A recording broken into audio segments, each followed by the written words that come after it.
আসসালামু আলাইকুম। আমি লাবণীস কিচেনে আপনাদের আরও একবার স্বাগত জানাই। আজকে আমি আপনাদের ময়দা ও ডিম দিয়ে তৈরি দারুণ মজার একটি বিকালের নাস্তা রেসিপি তৈরি করে দেখাবো। এই নাস্তাটি খেতে কিন্তু অনেক টেস্টি হয়ে থাকে। এই নাস্তাগুলো দেখতে কিন্তু বনরুটির মতোই লাগে, এই টেস্টও কিন্তু বনরুটির মতোই হবে। আপনারা চাইলে কিন্তু সকালের নাস্তায় কিংবা বিকেলের চায়ের আড্ডায় কিন্তু এই নাস্তাটি পরিবেশন করতে পারেন, কিংবা বাচ্চাদের টিফিনেও কিন্তু এই নাস্তাটি ঝটপট বানিয়ে দিতে পারেন। দেখবেন বাচ্চারা কিন্তু খুবই পছন্দ করে খাবে। আর বাড়িতে যদি কোনো মেহমান আসে, মেহমানদের এই নাস্তাটি কিন্তু বানিয়ে দিতে পারেন, দেখবেন তারাও আপনার প্রশংসা করবে। চলুন তাহলে মূল রেসিপিতে চলে যাই। প্রথমে আমি একটা মিক্সিং বোল নিয়ে নিলাম, তার মধ্যে এখন রুম টেম্পারেচারে রাখা একটা ডিম ভেঙে দিচ্ছি। ডিমটা কিন্তু অবশ্যই ফ্রিজ থেকে 1 ঘন্টা আগে নামিয়ে রাখতে হবে। এখন দিয়ে দিচ্ছি এখানে হাফ কাপের মতো চিনির পরিমাণটা আপনারা চাইলে আরও বাড়িয়ে কিংবা কমিয়েও দিতে পারেন, যে যেমন মিষ্টি খেতে পছন্দ করেন। এখন দিয়ে দিচ্ছি স্বাদ মতো লবণ। তো লবণটা দেওয়ার পর এখন ডিম চিনির মিশ্রণটা ভালোভাবে মিশিয়ে নিব। এটা কিন্তু আপনারা চাইলে হ্যান্ড উইক্স দিয়েও করতে পারেন, তবে অনেকের কাছে হ্যান্ড উইক্স থাকে না, বিদায় আমি কাঁটা চামচ দিয়ে এটা বিট করে দেখিয়ে দিচ্ছি। এটাকে কিন্তু সময় নিয়ে বিট করতে হবে, ডিম চিনিটা যেন গলে যায় এমনভাবে বিট করে নিতে হবে। বিট করতে করতে দেখবেন আস্তে আস্তে এই কালারটা কিন্তু অনেকটা চেঞ্জ হয়ে আসছে। ডিমের যেন কোনো লাম্পস না থাকে এমনভাবে বিট করে নিতে হবে। আস্তে আস্তে দেখুন হোয়াইট কালার হয়ে আসছে, তো আমাদের বুঝে নিতে হবে যে বিট করা হয়ে গিয়েছে। তো আমি একটু কাঁটা চামচ দিয়ে নেড়ে দেখিয়ে দিচ্ছি, দেখুন অনেকটা এরকম হবে মিশ্রণটা। ডিম আর চিনিটা কিন্তু গলে গিয়েছে। এখন এখানে আমি 1 চা চামচ পরিমাণ ইস্ট দিয়ে দিচ্ছি। এই ইস্টটা দেওয়ার কারণে কিন্তু নাস্তাগুলো ফুলবে। তবে এখানে আমি অল্প পরিমাণ ইস্ট দিয়েছি, আপনারা চাইলে কিন্তু ইস্টের পরিমাণটা আরেকটু বাড়িয়ে দিতে পারেন। ময়দার পরিমাণটা বুঝে কিন্তু ইস্টের পরিমাণটা দিতে হবে। তো যেহেতু আমি এখানে 1 কাপের মতো ময়দা নিয়েছি, তাই ইস্টের পরিমাণটাও কিন্তু একটু কম দিয়েছি। এখন চামচ দিয়ে ভালোভাবে ইস্টটা কিন্তু মিশিয়ে নিয়েছি। এখন এখানে আমি 1 কাপ ময়দা দিয়ে দিচ্ছি। আমি মেজারমেন্ট কাপের 1 কাপ ময়দা নিয়েছি। আপনাদের হাতের কাছে যদি মেজারমেন্ট কাপ না থাকে, আপনারা 4 কাপ দিয়েও ময়দাটা মেপে দিতে পারেন। এখন 1 চা চামচ গুঁড়ো দুধ দিয়ে দিলাম, এতে করে নাস্তাটির টেস্টি কিন্তু অনেক ভালো আসবে। এখন সবগুলো উপকরণ ভালোভাবে নেড়েচেড়ে মিশিয়ে নিচ্ছি। ময়দাটা ভালোভাবে কিন্তু ডিমের সঙ্গে মিশিয়ে নিতে হবে। আপনারা চাইলে কিন্তু এখানে গুঁড়া দুধটা বাদও দিয়ে নিতে পারেন যদি আপনাদের হাতের কাছে না থাকে, তবে গুঁড়া দুধটা দিলে টেস্টটা ভালো আসবে। এখন নর্মাল কুসুম গরম পানি অল্প অল্প করে দিয়ে সুন্দর একটি ডো তৈরি করে নিব।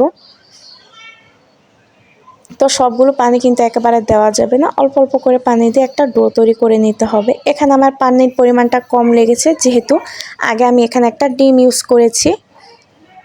তবে আপনাদের যদি পানির পরিমাণটা বেশি হয়ে যায় তাহলে পরবর্তীতে আরেকটু ময়দা দিয়ে নেবেন। এখন আমি হাত দিয়ে ভালোভাবে একটু মথে সুন্দর একটা সফট ডো তৈরি করে নিব। এই ডোটা যত বেশি সফট হবে নাস্তাগুলো কিন্তু তত বেশি ফুলবে আর খেতেও ভীষণ ভালো লাগবে।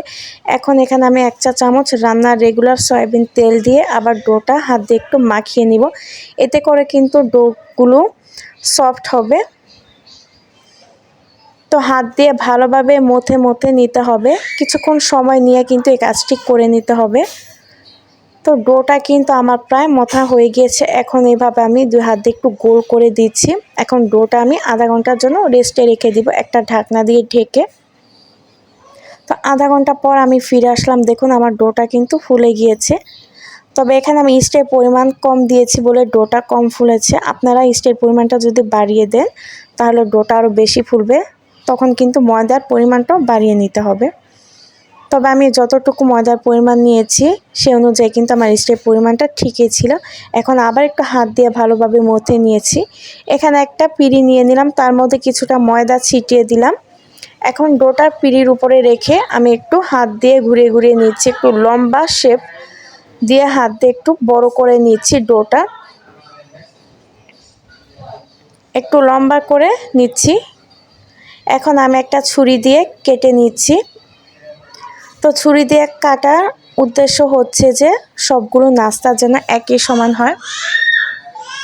আমার আজকের এই নাস্তার রেসিপিটা আপনাদের কাছে ভালো লাগলে প্লিজ একটি লাইক দিতে ভুলবেন না। আর যারা এখনও নতুন আমার চ্যানেলটি সাবস্ক্রাইব করেননি, চাইলে আমার চ্যানেলটি সাবস্ক্রাইব করে দিতে পারেন। তো ছুরি দিয়ে আমি কেটে নিয়েছি। এখন একটা একটা করে নাস্তাগুলো বানিয়ে নিব। তো এখন আমি হাতে কিছুটা মিশ্রণ নিলাম। এখন হাত দিয়ে একটু গোল করে নিব। তারপর গোল করে সামান্য একটু চ্যাপ্টা করে দিবে, তবে বেশি চ্যাপ্টা করবে না, সামান্য একটু করলে হবে।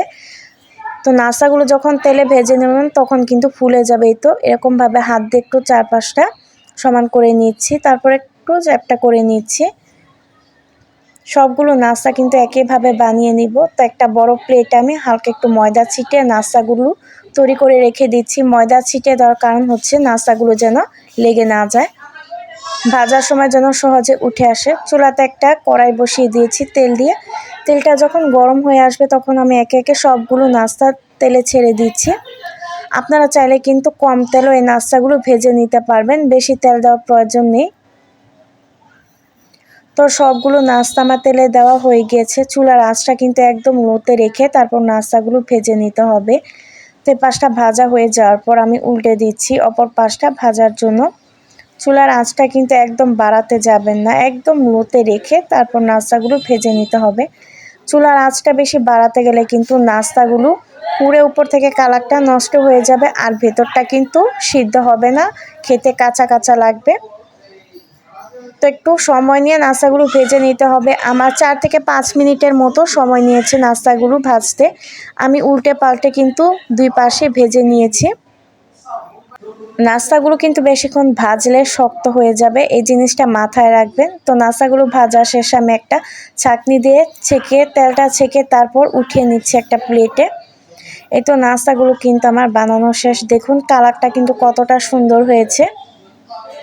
এখন একটা নাস্তা আমি ভেঙে দেখিয়ে দিচ্ছি। দেখুন ভিতরটা কিন্তু কুক হয়ে গিয়েছে। এই নাস্তাটি কিন্তু খেতে অসম্ভব মজার। বাসায় একবার হলেও কিন্তু ট্রাই করে দেখবেন, সবাই পছন্দ করে খাবে। দেখতে তো পেলেন আমি মাত্র 1 কাপ ময়দা দিয়ে কতগুলো নাস্তা তৈরি করে নিলাম। আর আপনি চাইলে যে কোনো সময় কিন্তু এই নাস্তাগুলো বানিয়ে নিতে পারেন, আর বাচ্চাদের টিফিনও নাস্তাগুলো বানিয়ে দিতে পারেন। আজকের মতো এখানে বিদায় নিচ্ছি। সে পর্যন্ত সবাই ভালো থাকবেন, সুস্থ থাকবেন। আল্লাহ হাফেজ।